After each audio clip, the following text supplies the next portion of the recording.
ټولو خویندو او ورونو ته سپیشل سلامونه وړاندې کوم. د ټولو نه یو جهان مننه کوم چا چې زما ملاتړ کړی او د افغانستان ملاتړ کړی او د شیرخان ملاتړ کړی.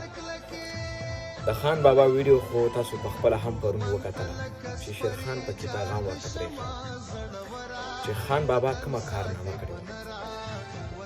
بعضو چې کوم زموږ خپل افغانان دي د مشهورتیا دپاره یې ما پسې کې ویډیوګانې وکړلې چې د دو ټیک ټاک فالوورز ډېر شي. افسوس هغه کسانو هم چې ما ورته په ټیک ټاک کې اعلان کړی ما چې دا در سره فالو کړئ خپل افغانان دي خو ما ته څه پته وه چې دا د مستوري ماران دي. ګورئ خویندو او ورونو، ما ګورې پاکستان ته پکې رد بد نه وویلي، د پاکستان بیرغ ته مې پکې رد بد نه وویلي، د پاکستان مشرانو ته مې پکې رد بد نه وویلي. د افغانانو نه مې خواهش کړی چې د خپلو افغانانو ملاتړ وکړي. خان بابا پسې مې راغستې وه ځکه چې خان بابا زمونږ د افغان بېزتي کړې وه. د یو افغان بېزتي چې کله وشي هغه د ټول افغانستان بېزتي کېږي. ګورې خان بابا ته زما ماغزه په دې خراب و چې خان بابا که چېرته پښتون وی د پښتنې مور نه پیدا شوی وی ده به په شیرخان باندې خپله هم اردونه ویله، په شیرخان باندې به هم اردونه ویله او په خپله به هم اردونه ویله. نو تاسو بیا زیاتره ما ته پکې لیکلي وو چې خان بابا پښتون دی او بیا افغان دی. خان بابا کې د افغان چې شی دی، خان بابا خو د ایس اے کلک ملاتړ کوي، د پاکستان د پوځ کلک ملاتړ کوي. دا زه نه منې کوم چې ملاتړ یې کوي، هغه کې د افغان چې شی دی هغه کله هم افغان نشي کېدلی. د هغه په خوږو خبرو باندې مه وځئ. زه همیشه حق اواز اوچتوم، که څوک مې ملاتړ کوي کور یې ودان، که څوک مې ملاتړ نه کوي بیا هم ترنه نه خفه کېږم. زه دا منم چې تقریبا 30% زه مخالفین لرم، ښه ټیټ مخالفین.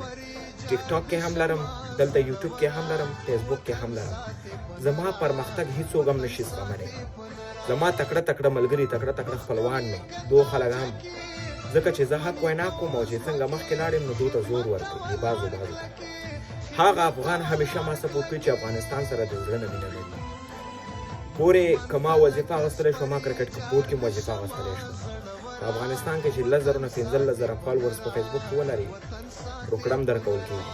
خو زه حقې خبرې کوم، حقه وینا کوم، د چا غم نه کوم، پیسو ته د چا احتیاج نه. الحمدلله دومره خپل حلال رزق ګټم چې د افغانستان دپاره حق اواز اوچت کړم. بیا مې هم په خپلو افغانانو ملاتړ کوم. که خان بابا غلطي وکړله، که بل پاکستاني غلطي وکړله افغانستان په خلاف باندې ورپسې راځم.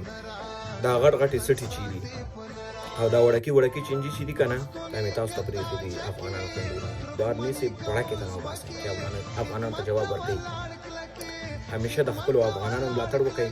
زه بیا هم تاسو ته وایم چې د چا د بیرغ به بېزتي نه کوئ، ځکه چې سبا دا ونه وي چې رحیم صدیقي مونږ ته وایي چې د چا د بیرغ بېزتي وکړئ. که زه درته 100 ځله مو ووایم که نه وی نه کوئ.